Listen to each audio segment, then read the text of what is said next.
बिस्मिल्लाहिर्रहमानिर्रहीम। अस्सलाम वालेकुम वरहमतुल्लाहि वबरकातुहू। ये प्रोग्राम हज और उम्रा के फ़राइज़, वाजिबात और सुन्नतों के बारे में है। पहले हम जिक्र कर लेते हैं हज के फ़राइज़ के बारे में। हज अदा करने के लिए एहराम बांधना फ़र्ज़ है।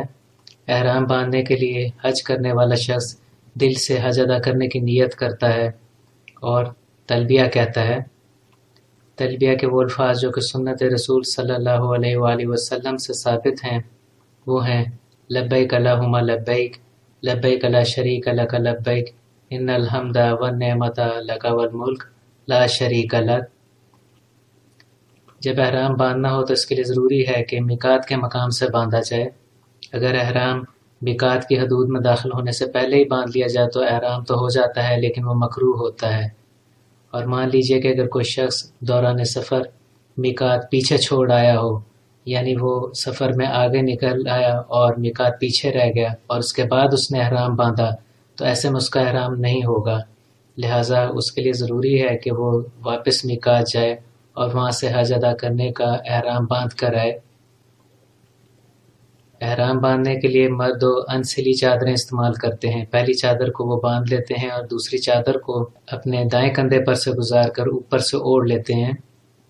चादरें किसी भी रंग की हो सकती हैं लेकिन सफ़ेद रंग की चादरें ओढ़ना अफजल है। हालत एहराम में बंद जूते पहनने की इजाज़त नहीं, लिहाजा हवाई चप्पल जिन्हें फ्लिपर्स भी कहा जाता है वो पहने जाएंगे।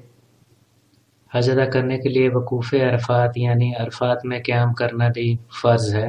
9 ज़िलहज्जा को सूरज ग़रूब होने के बाद से लेकर 10 ज़िलहज्जा की सुबह तक मैदान अरफात में किसी वक्त तक के लिए ठहरना वकूफ़ अरफात है और ये फ़र्ज़ है। तवाफ़ ज़ियारत करना फ़र्ज़ है। इसका वक्त 10 ज़िलहज्जा को सुबह सादिक से लेकर 12 ज़िलहज्जा के दिन सूरज ग़रूब होने तक है। अब हम जान लेते हैं हज के वाजिबात के बारे में।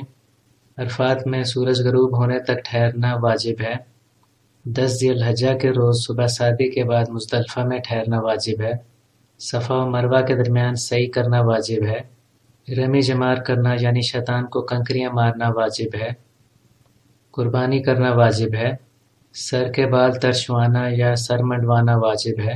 मिकात से बाहर रहने वाले का तवाफ़ विदा करना वाजिब है। 10, 11 और 12 तारीख को रातें मिना में गुजारना वाजिब है। नाज़रीन, अब हम जान लेते हैं हज की सुन्नतों के बारे में कि हज की कौन सी सुन्नतें हैं। मिकात से निकल कर मस्जिद अल हराम में जब दाखिल हुआ जाता है और उसके बाद जो पहला तवाफ़ किया जाता है इसे तवाफ़ कदूम कहते हैं। तवाफ़ कदूम करना सुन्नत है। हज इफ़राद और हज किरान करने वाले तवाफ़ कदूम करें। तवाफ़ हजर अस्वद से शुरू करना सुन्नत है। सफ़ा और मरवा के दरमियान मीलीन अक्सरीन के दरमियान दौड़ना सुन्नत है। 8 ज़िलहज्जा को फ़जर पढ़ कर मक्का से रवाना होना सुन्नत है। 9 ज़िलहज्जा को मिना में क़याम करना सुन्नत है।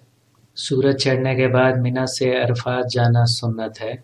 वकूफ़ अरफा के लिए गुस्ल करना सुन्नत है। अरफात से लौटते हुए रात मुज़दलिफ़ा में गुजारना सुन्नत है। सूरज निकलने से पहले मिना जाना सुन्नत है। अब हम जान लेते हैं उम्रा के फ़राइज़ और वाजिबात के बारे में। उम्रे के 2 फ़राइज़ और 2 वाजिबात हैं। जो शख्स इन्हें अदा कर दे उसका उम्रा हो जाता है। उम्रा अदा करने के फ़राइज़ हैं: नंबर 1, मिकात से एहराम बांध कर दिल से नियत करना। नंबर 2, खाना काबा का तवाफ़ करना। तवाफ़ अदा कर लेने के बाद 2 रकत नमाज वाजिब तवाफ़ अदा करना। उम्रा के वाजिबात 2 हैं। नंबर 1, सफ़ा और मरवा के दरमियान सई करना। नंबर 2, सर के बाल कटवाना या सर मंडवाना।